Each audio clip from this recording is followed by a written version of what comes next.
Today I want to talk about my current favorite bike, which is the ARI Nebo Peak lightweight electric bike, and it is my favorite because of everything I've already mentioned. I love every single ARI bike that I have. I love e-bikes and I love lightweight bikes as well. I don't want to waste any of your time and I want to get to all the good stuff right away. So the weight of my bike is currently at 42 pounds, but I do have cush core in the tires, and doing the math online, that's about 0.9 pounds. So my bike without cush core weighs about 41 pounds, which is insane.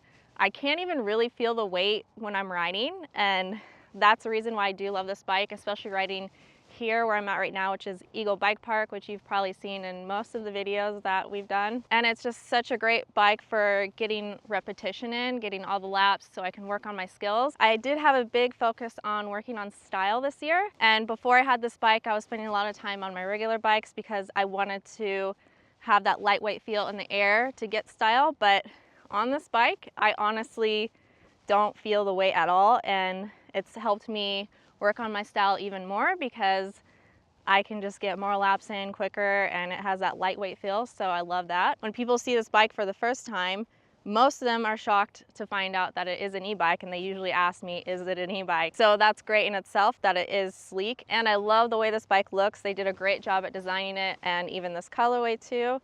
I chose to spice it up a little bit with some P&W Components peanut butter accents throughout, as well as some cush core bronze, I believe, valve stems. Those were limited edition though, so I'm not sure if they still have that. This is a trail bike, so it does have a 140 millimeter shock and a 150 millimeter fork.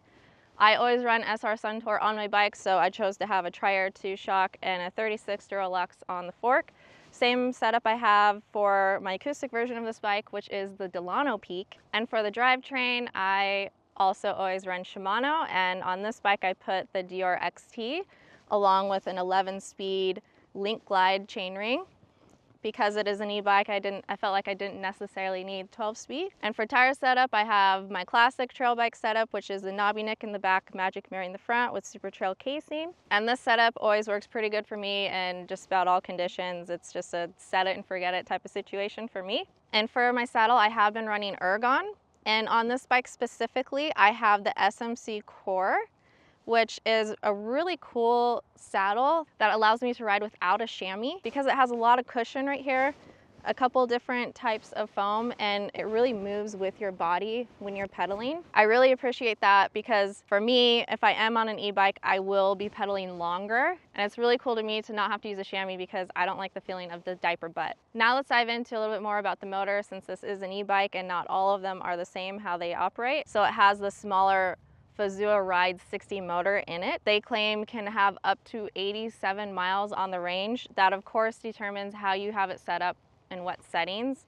I assume that would be in the lowest powered setting the whole time. I don't do that personally, but for some of you, if you only want a little bit of assistance, that is pretty cool range. I typically ride it out here, and maximum usually 2 to 3 hours with my friends going up and down these hills, and at most I use 3 out of the 5 bars in one ride. That'd probably be closer to 3 hours just hammering out laps, but usually I probably only go through 1 to 2 bars when I ride, so I don't have to charge it every time. And if you go on the app, it tells you exactly how much battery percentage you have left instead of just the bars. This has a really sleek design on the top where the only thing that lights up are the little bars. How you turn it on is also very sleek. It has a ring on the handlebars, and you hold it up for 2 seconds to turn it on, and then it'll light up showing you that you have your power.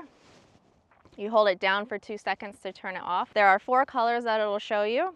The first one is white, and that says that it's on, but there's no power assist. And your first low power setting, green, which is their breeze setting. The next is blue for river. And then the fastest setting, which is pink, for their rocket setting. One really cool thing is it can connect to an app, and you can customize different profiles of how you want your bike to be set up. So if you go on a really long ride and you want to conserve your energy, then you can customize it to last longer. Or if you don't want the punchy, torquey feel of an e-bike and you like it more of like a smooth power at first, you can adjust that as well.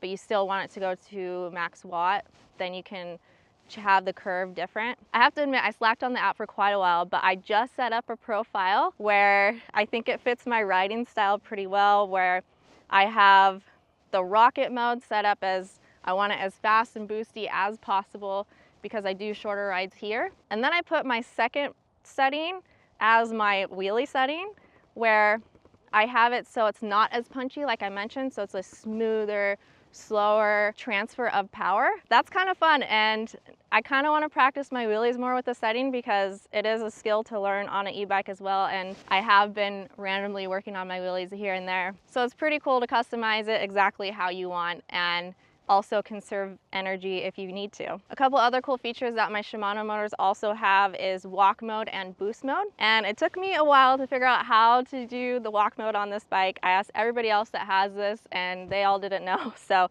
gonna share that with you right now. So walk mode is an assist if you get to a tough section that you want to push your bike uphill, and obviously it's a little bit harder. Sometimes the terrain isn't good, and just that little bit of extra weight you do feel when you're pushing your bike up the hill. So walk mode will assist you without you having to pedal at a very low power. So what you do is you put it down to the white on assisted mode here, and then you push the ring inwards towards your stem for 2 seconds, and then it wants to walk away. And another cool setting which I really like is boost mode, where usually if you're in your top rocket setting, the pink, it goes up to 350 watts, but boost mode goes up to 450. And if you're already pedaling and you press up for 2 seconds, then you get up to 12 seconds of boost mode. If you weren't pedaling, it gives you up to 4 seconds. And then as soon as you stop pedaling, it'll turn off boost mode. So one thing though is I haven't gone on any really long rides on this bike since I've gotten it. I've mainly stuck to around here.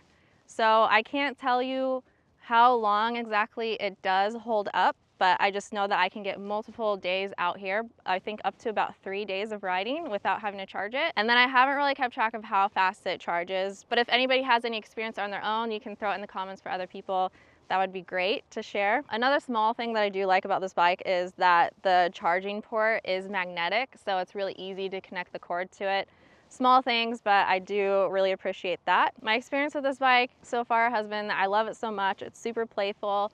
It's allowing me to work on my skills. So one really cool way of putting this bike to the test that I did recently was I attended the Hard Mountain Bike League test event that was put on by Braden Bringhurst, and it's a new concept event that I probably have already posted the video, and if I have, I'll put the link up here. To keep it short and more about this bike, in this event, it showcase an all-around rider, and for the courses we had a climbing trail, we had a raw slalom, we had a super crossy slalom, downhill, and there was also a pretty huge ramp, which I have to admit I didn't hit, but eventually will want to.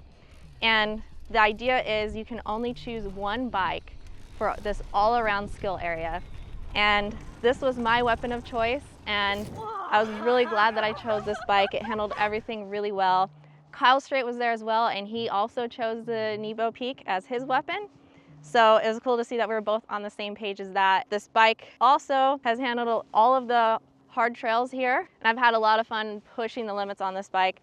I can't say that there's anything negative about it. I've had 0 problems and only fun times on this. So I hope this video has been helpful for you if you've already been interested in the Nebo Peak or you're looking for a lightweight e-bike yourself. And I honestly don't feel like you can go wrong with this at all. Love it so much. If you have any questions that I didn't cover, put them in the comments and I'll respond the best I can. And thank you. I'll see you next time.